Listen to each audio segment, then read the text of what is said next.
Hi hello అండి, నమస్తే, welcome to spy vlogs.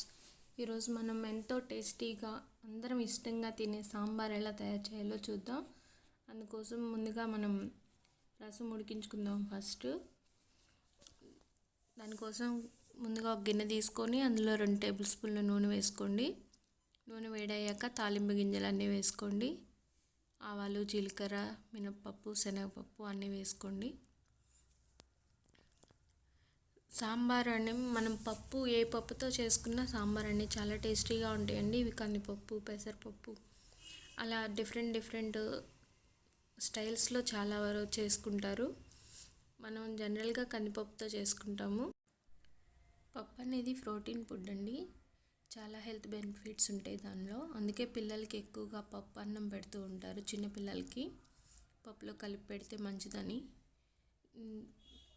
తాలింపు వేగాక అందులో ఆనియన్స్ వేసుకొని అవి లైట్గా ఫ్రై అయ్యాక క్యారెట్, దోసకాయలు, టమాటాలు వేసుకోండి. మన ఇష్టం అండి. వెజిటేబుల్స్ ఏవైనా వేసుకోవచ్చు. బెండకాయ, వంకాయ, సొరకాయ అలాంటివి ఏవైనా వేసుకోవచ్చు. దోసకాయ ముక్కలు మాత్రం సీడ్స్ తీసేసి వేసుకోండి. ముక్కలన్నీ వేసి ఒకసారి కలుపుకున్న తర్వాత అందులో సాల్ట్, పసుపు వేసి మళ్ళీ ఒకసారి కలిపి మూత పెట్టి కొంచెంసేపు ఉడికించండి. ముక్కలు ఒక 50% to 60% ఉడికితే సరిపోతుందండి. ఇందులో మనం ఇప్పుడు ఒక నిమ్మకాయ సైజ్ అంత చింతపండు తీసుకొని దాన్ని పల్పు తీసేసి రసం పోసుకోవాలండి. రసం పోసి మీ క్వాంటిటీకి తగినట్లు వాటర్ పోసుకోండి. వాటర్ పోసుకున్న తర్వాత దీనిలో 1 స్పూన్ సాంబార్ కారం, అలాగే 1.5 స్పూన్ మామూలు కూర కారం వేసుకోండి.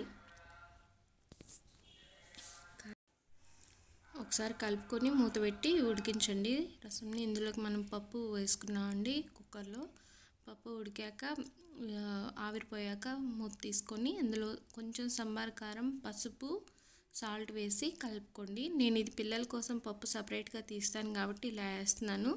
లేదంటే ఈ క్వాంటిటీని మీరు పులుసులోనే వేసుకొని ప్లెయిన్ పప్పు వేసుకోవచ్చు. దానిలో చూడండి ఇలా పులుసు బాయిల్ అయిపోతుంది బాగా. ఇందులో పప్పు యాడ్ చేసుకోండి.